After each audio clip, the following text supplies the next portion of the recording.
Tonight, we're going to a dangerous area of an Amazon account so we can understand the relationship between humans and PPC campaigns. Crikey! Take a look at this. We're face to face with a hard-hitting predator. And oh boy, this keyword means business. Its toxic venom can lead to hundreds of clicks without conversion. One bite, and it can leave you paralyzed with high ACAS for weeks. Now, these predators won't be mucking with us. We've got the biggest predator on our side, the ad badger. Oi, easy boy. And we're here to help you tame these beasts in the jungles of Amazon PPC. What's going on, Badger Nation? It's Mike and Steven, and you're listening to the PPC Den podcast, the world's first Amazon advertising podcast, and your source for all the tips, tricks, and optimization strategies you need to grow your Amazon ads. And you can join thousands of listeners and get bonus content at adbadger.com/podcasts. What's going on, everybody out there in Badger Nation? I hope you are having a fantastic start to October. You know, Steven, I try to stay hip. I try to stay on top of all the latest trends. You know what I've been doing lately? What? Talking, ticking, TikToking. You ever TikTok? I TikTok. I feel like a Gen Zer, a Zoomer, when I'm on the app. Yes, indeed. We have Gen Zers on the team right here at Ad Badger. Yeah, Did we you know do. that? Our social coordinator. We as millennials might as well be boomers at this point. We might as well be 85 years old because I just downloaded TikTok for the first time the other day, and we thought this was really funny. We wanted to give a shout out to an account that we found, Miss Excel. Miss Excel. Literally, if you know what a TikTok is, you know it's just like somebody dancing to music in front of the camera.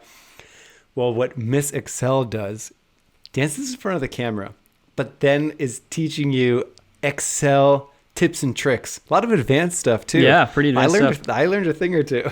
So if you wanted to laugh, and I know you do, who doesn't? We all need laughter in this dark time. Head on over to TikTok, look up Miss Excel, and laugh and learn with us. Yeah, it's pretty fun. It's pretty much all like formulas and stuff I didn't like. There were lots of stuff I didn't even know about that. She's got little screenshots, little arrows and stuff, and she just dances to Drake or whatever, and good stuff. So check it out. That's right. It's like how to find Post Malone's birthday using index match. Yeah, no, that was one of them. That's a good one. That is a good one. If you are a Gen Zer and you think Steven and TikTok is your number one social channel, and you think you'd like to see some Badger TikToks, we'll do our Badger dance. Right on it. I doubt there's one. I think there are 0 TikTok users that listen to our podcast. 0. I do not consider myself a TikTok user. I downloaded it and it knew who I was, so it prompted me to view Miss Excel. Yeah, the CCP is on to you. Because when you sign up, you give all of your information over. But then it knew who I was, and it was like, here, you like Excel, don't you? And I was like, damn, I do.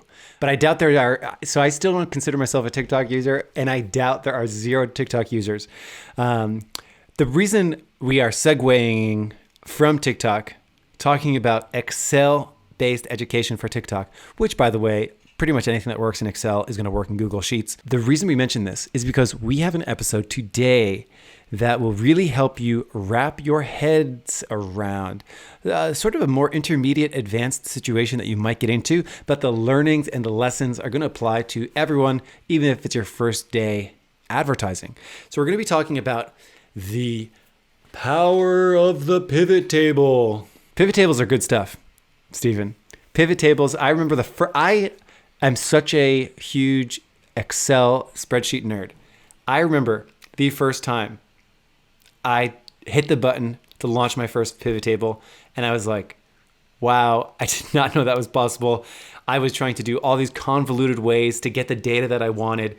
And, this sort of led me to believe my core thesis about using any spreadsheet is if you are doing anything on a spreadsheet and it is difficult, there's a faster way you just don't know about. And like that changed my life. True. Yeah. That changed my life. I think you're actually, Mike, I think you're the one that introduced me to pivot tables back in the early days at Ad Badger.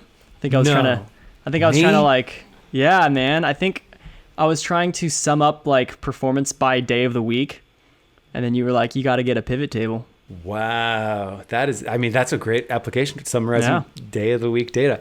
Dude, if there are things that I've taught you and if I showed you pivot tables, I could retire as a happy man right now. So let's jump into a situation. We're going to start with a non-Amazon one just to help you understand it. Then we're going to bring it into the world of Amazon. And the example that we have for Amazon is really apt. That's going to apply to so many campaigns out there. But I want to just start with a super duper simple example of what a pivot table actually is. What are we actually pivoting? So Stephen, let's take a farmer's market, for example. I go to the farmer's market almost every Sunday. Bring your laptop with your Excel sheets. Yeah, exactly. And I ask them, hello, would you like a pivot table analysis of your business? And they always say yes. So one of the things that you can do, so let's pretend I'm a fruit and vegetable stand and I sell vegetables, different kinds of vegetables, and different kinds of fruit. And I got tons of different kinds of vegetables and fruits. I got strawberries, bananas, and so on. And I'm also keeping track of the day that I got the sale and of course the actual amount of sales. So we actually have all these different data points. We have in column 1, whether it was a vegetable or whether it was a fruit. Column 2, we've got the type of veggie and the type of fruit. Column 3, we've got the day that the transaction happened. And then column 4, we have the amount of the transaction. So this is not summed in any way. It's just a record of transactions that happened, whether it was a veggie or a fruit, the type of veggie or fruit, the day that it happened, and how much the transaction was. Now, if I were to just go and throw a summary row on this, the only good that would do me is like total amount of sales. But if I wanted to know, how many sales a banana got, what am I going to do? Am I going to filter this table out, pull out all the bananas, paste that into somewhere else, and then sum it? And then I have to repeat that for the 25 different types of veggies and fruits that I do? And what if I wanted information like, well, I have a list of 1,000 transactions from the last month. What if I wanted to know just how many sales I did on the second Sunday when Michael was in town and he buys all these bananas for his smoothies? Like, what if we wanted to know that spike? And there'd be no good, easy way to get that out. Like, what are you going to do? Copy all of the dates on Saturday and then filter out bananas and then just figure that out? It's like way too complicated. So literally all you have to do is a pivot table. And literally it's as simple as highlighting it, all the data, and clicking pivot table. And then Stephen, if you do highlight all that data and hit pivot table, and if you don't know where the pivot table button is, it's somewhere in Excel or Google Sheets. You just go to help, type in pivot table, and it'll show you where it is on the menu. It's very simple. You just highlight it, click pivot table, and then all of a sudden, from my list of transactions, what doors are going to open for me? All the doors. Yeah. So, and the old way of doing it, at least for me, before I was using pivot tables, say I wanted to find out, okay, how many, going back to Michael's spreadsheet analogy, column A is like veggies, veggies or fruits. So veggie or fruit. Yeah, veggie or fruit is column A. Column B would just be like the product. Is it an apple? Is it an orange? Is it a carrot? And then C would be like the date. E would be like the sale amount, whatever. So if I wanted to just be like, okay, what were all my vegetable sales? And we're assuming each row is like an individual transaction. So every single row is an individual transaction. It could have been a pear. It could have been an apple.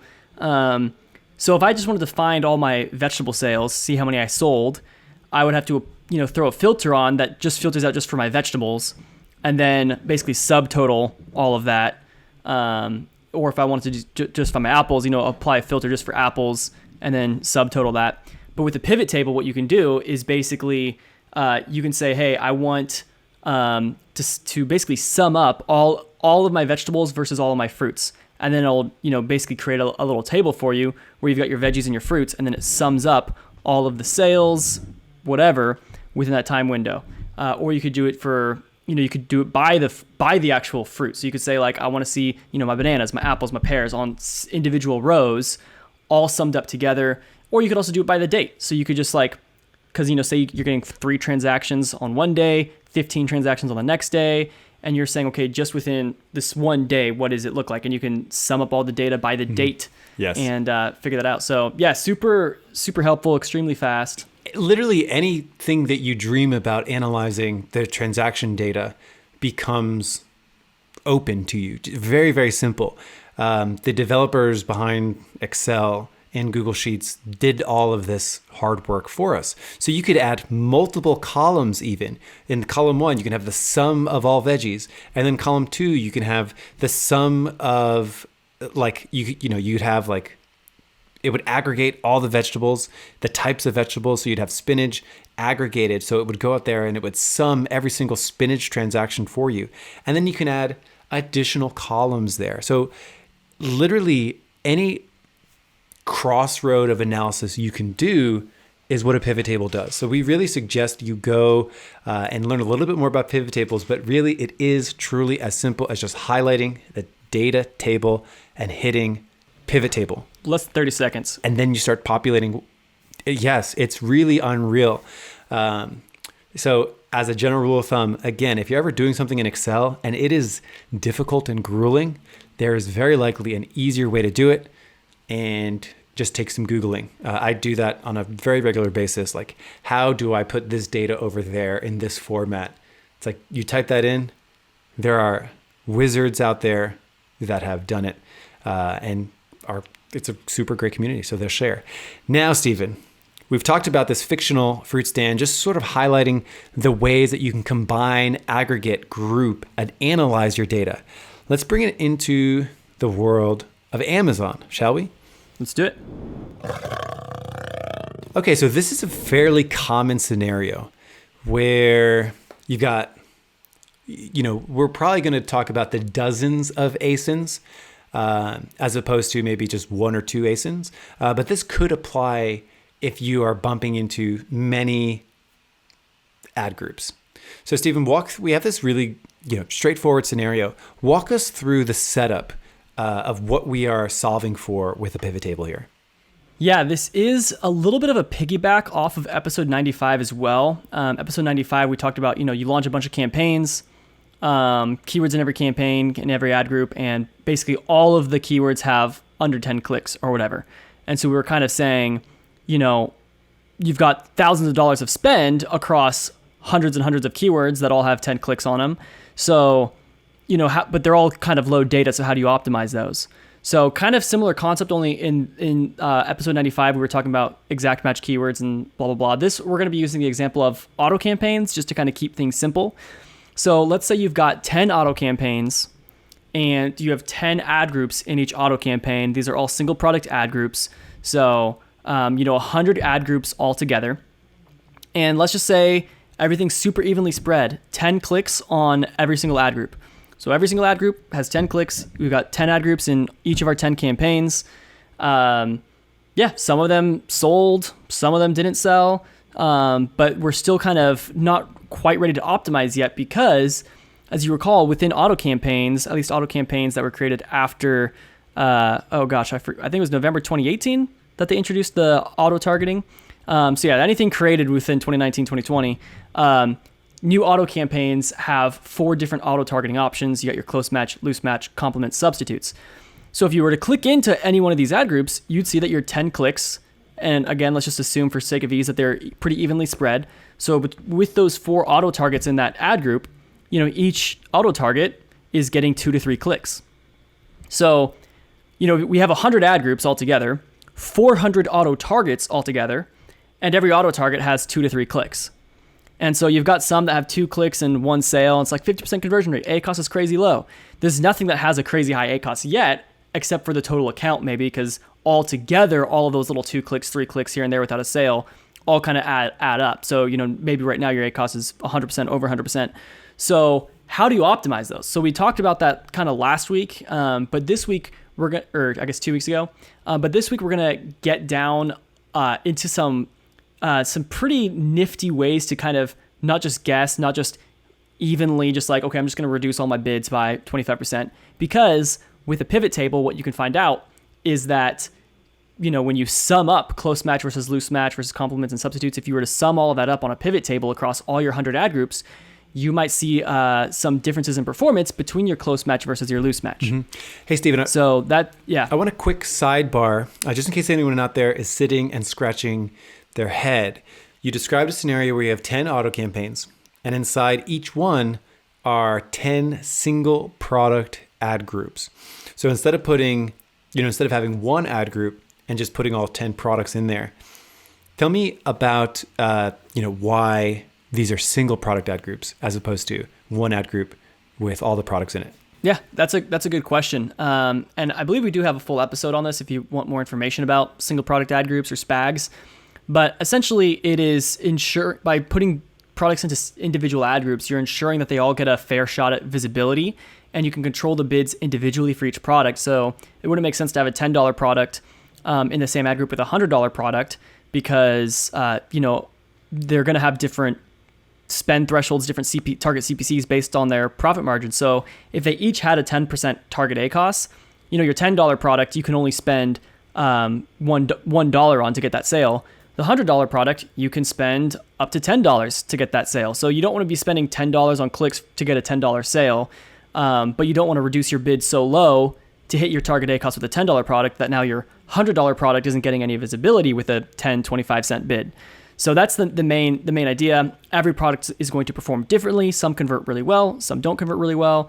Different sales prices, different profit margins. We want to be able to have control over that based on the product that's in the ad group. So that's why we break them off into single product ad groups so we can have more control over the bids per each product. Exactly. And that type of campaign structure, it can get very complicated, very nuanced. It's one of the most common questions that we get in our Facebook group, typing into our live chat. So always do it. Always jump into our Facebook group. If you have questions like this, drop it into our Facebook group and you can crowdsource, because sometimes these things evolve over time. So, talking about this, I think, is A-okay. And we have a lot of other episodes and content in the Academy on how to address this whole structuring of the account. Back to pivot tables. We've got 10 auto campaigns, 10 single product ad groups in each one. Each one of them just has so few clicks. So we've got complements, loose match in a single ad group that only has a few clicks each. We're not able to make decisions on these 400 individual auto targets. This is where pivot tables come in. It is time to aggregate this data. So let's do it. Now, I can already hear some people complaining to us. I can feel the complaints rolling in my bones. People will probably be saying, yeah, the data is so thin spread over 400 auto targets. That's why we don't do single product ad groups. Like, you see the problem? Like, if we consolidate all of our products into one ad group, or at least fewer ad groups, then we wouldn't be having this problem. Now, I want to, clarify the single product ad group strategy. Right now, we're assuming there's really low data.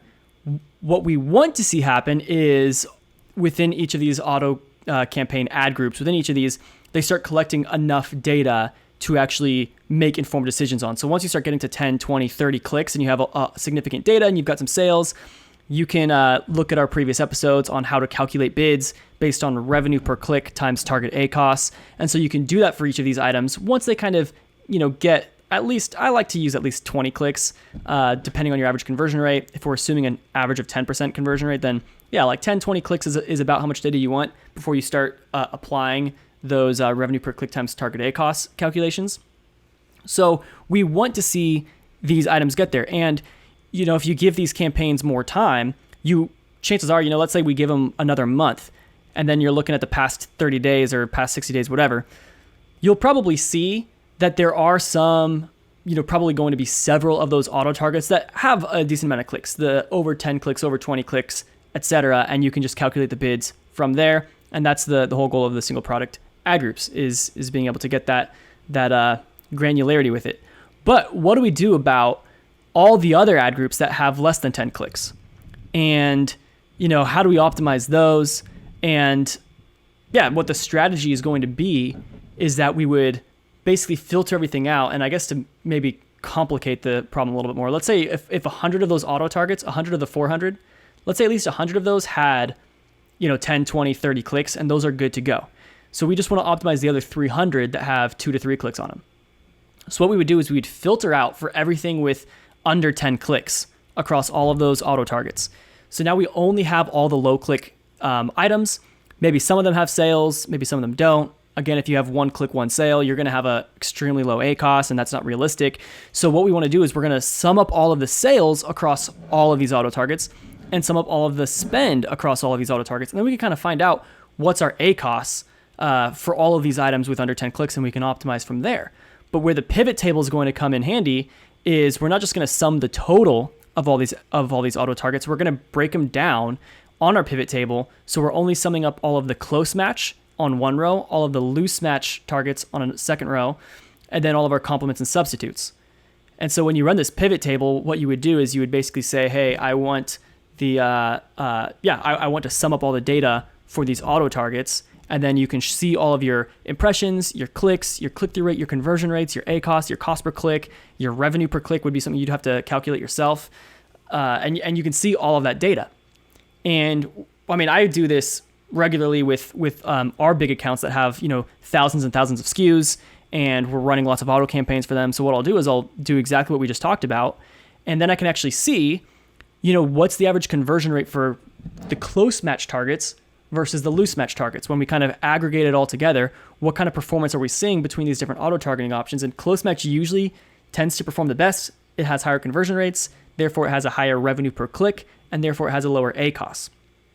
And then for loose match, that tends to be not as strong as a performer, and complements and substitutes seem to kind of flip-flop back and forth a little bit from just what I've seen in terms of their performance. So what we can now do with this, because rather than just going through and, if we were to sum everything together, let's say we ignored the differences between the auto targets. We just took all of the ad group data across all the ad groups with fewer than 10 clicks or whatever. We could just change the bid at the ad group level and be like, okay, we should probably reduce all the bids on these by about 25%. But when you actually break it down by auto targets, you might find that, oh wow, like we can actually increase the bids on our close match and we should be reducing the bids on our loose match. And you can actually see that kind of level of data. So then once you see the performance difference, the revenue per click difference, conversion rate difference, you can actually jump back and make a much more informed decision on each of these ad groups after aggregating it and say, okay, we're going to reduce all of our loose match bids by 25%, and we're going to increase all of our close match bids by 15%. And then you'll see that on the aggregate data, that when you do that, you are able to actually hit your target ACoS across the board when you kind of combine all these things together. I don't know, Mike, did that make sense? I felt I was kind of starting to ramble a little bit. You were taking us down a wonderful tour through the rows and columns of a spreadsheet. Now, it's just a fantastic way to see the forest through the trees, so to speak. It's a way of trend spotting what you couldn't previously. So, in these high ASIN accounts, where you get into scenarios where things are split in such a way, and then you have two options. You either put all the products into a single ad group, so then you'll have more data. You'll only have 4 auto targets to worry about. You'll have single, close match, loose match, complement, and substitute. As soon as you segment all these out into 4, and now there's 400 auto targets, now this data is split. So the reason why you'd want to do that is because you get the benefit of the segmentation so that each product is standing on its own 2 feet. And then by doing this, by aggregating this data, by looking at the combined impact of the close, loose supplements and complements, substitutions and complements, when you are able to aggregate that, now you could see trends, and you will start to develop trends in your company. You'll start saying things like, in this particular account, close match always does a little bit better, and I'm able to aggregate all the close matches from my 400 from the 400 auto targets. I'm able to aggregate that data and see the trend. Therefore, I can make better, smarter decisions across the board instead of looking at one ad group and scratching your head being like, well, close match only has 2 clicks. What am I going to do here? Maybe nothing, as opposed to, oh, I know the impact and I know the trend of close match. I'm able to make a smart decision about where to move this bid. And then you also get the power of the added benefit of not having all these products into a single ad group. So then you're looking at close match, and yes, it will have more data, but you don't have a great grasp on the products that are performing well, on what to do with those products, and all of those things. And it's a similar way of the whole concept of PPC, cast a wide net and then shine a spotlight on what's working well, amplify what's working well, identify what isn't. So this is a way for you to cast that wide net and then find the trends in it. So by downloading that report, that file with all this data in it, you're able to see all the individual, the 400 auto targets.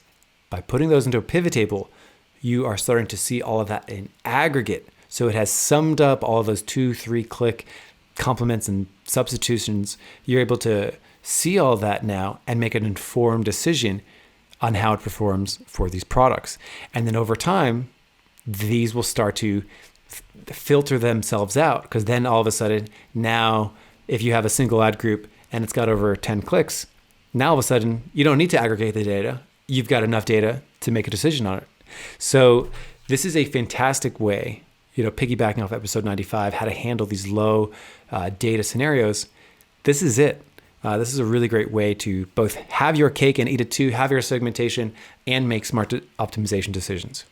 Yeah, and I just realized as you were talking, Mike, that there's probably someone out there wondering, wait, how do I view all of my auto targets at once? Because they're looking at their campaigns. And how do you view all the auto targets at once? Yeah, so you could download a targeting report. It is in the advertising report section, and you can download that and figure out your auto targets. But when you're working in bulk like this, I would actually just prefer to just download a bulk file.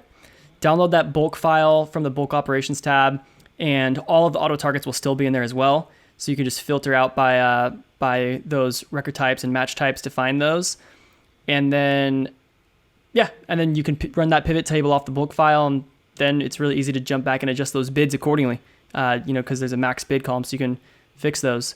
But really what this comes down to, so we're kind of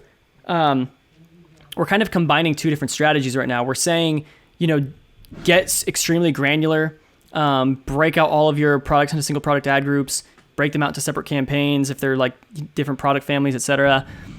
And one of the cons of getting a little too granular is that really thin spread data that you don't really have enough to make individual decisions on. So what we're saying now is to consolidate that data. Now, here's why we're still advocating the strategy of granularity, is because you can always consolidate the data after you get a very granular broken down structure. You can't, if it was consolidated in the first place because they were all in one ad group, you cannot break it out afterwards. You can't find out which search term converted for which product. Like there is no, this product converted on this search term pairing anywhere on Amazon within an ad group. So if you're finding this one ad group is getting all this conversions on this one search term, you don't know which product was the one converting for that search term, because you have multiple products that got sales, you have multiple search terms that got sales. You can't really connect the dots like on those little matching things that we used to do in elementary school and high school, like matching vocab words or whatever when you're learning Spanish. You can't do that. But that's why we say single product ad groups, that your search term reports are broken down in a much more clean and concise way. And if you need to consolidate the data to have more data at your fingertips to make an informed decision, you can always do that through a pivot table. So, amen. Yep. There is another way to view all of your performance, close match, loose match, substitutions, and complements across your entire account. People have to know. You can do it in AdBadger now. In AdBadger version 2.0, you can actually click view all of my targets. So you can view all of your close match all at once across the entire board. So if you've got 300-400 of them, you can view them all, you can filter them, and you can update bids directly from it, which is pretty cool. It's pretty dope. Pretty cool. Yeah. Again, the purpose of this podcast is not to talk about the software. However, it is available. A lot of the things that we talk about, we're trying to pour into the tool. So the bulk files, the pivot tables, absolutely learn those things. And if you're curious, send me a DM about the software. So in short, Stephen, we have ran the gamut. We have hopefully, Stephen, how did it feel when you first learned about pivot tables? When I first learned about them, I was probably thinking, oh, this is cool. But then I've pretty much used them at least once a week ever since then. And I think I've since forgotten that there was a time that I didn't know how to run pivot tables. But I use it for reporting to clients. I'll oftentimes, because you've got, if you have your product in multiple campaigns, because you've got your auto campaign, you've got your manual campaign, you got your product targeting, your blah, blah, blah. You have hundreds of campaigns, your single keyword campaigns. You can run an advertised product report and then summarize the data by ASIN. And then you have all of your total impressions, total clicks, total whatever per ASIN. And now you have a, total product performance report, and you can see the trends like, oh, this ASIN's like going up in conversion rates, going up in click-through rates. Like, you can see that. So, I use it easily on a weekly basis, probably multiple times a week. And I guess I forgot that there was a time when I didn't know about it, but it's incredibly, incredibly helpful. The utility is high. So there's hopefully two big things that you have walked away with on this episode. One, if you have never used pivot tables, hopefully we have appealed to you and you are now a little bit more interested in pivot tables. Because once if you just Google it and watch a video of somebody doing a pivot table, it will frankly blow your mind if you've never done it before. And two, for those of you with higher ASIN management, you need to manage these campaigns with a lot of ASINs. There's now a path for you to have single product ad groups and be able to evaluate all of those hundreds of close match, loose match, substitutes, complements. Wow, that becomes a tongue twister after a while. But in short, and I want to add one more thing that just came to mind. Add one more thing. But once you if you've been doing this, say you've been doing everything we just talked about, say you've been doing this now for 2-3 weeks, maybe a couple months, and now your client comes to you, or you as the seller, all of a sudden you have 1,000 new items you want to advertise. Listings finally went up, whatever. You're ready to launch these new 1,000 items.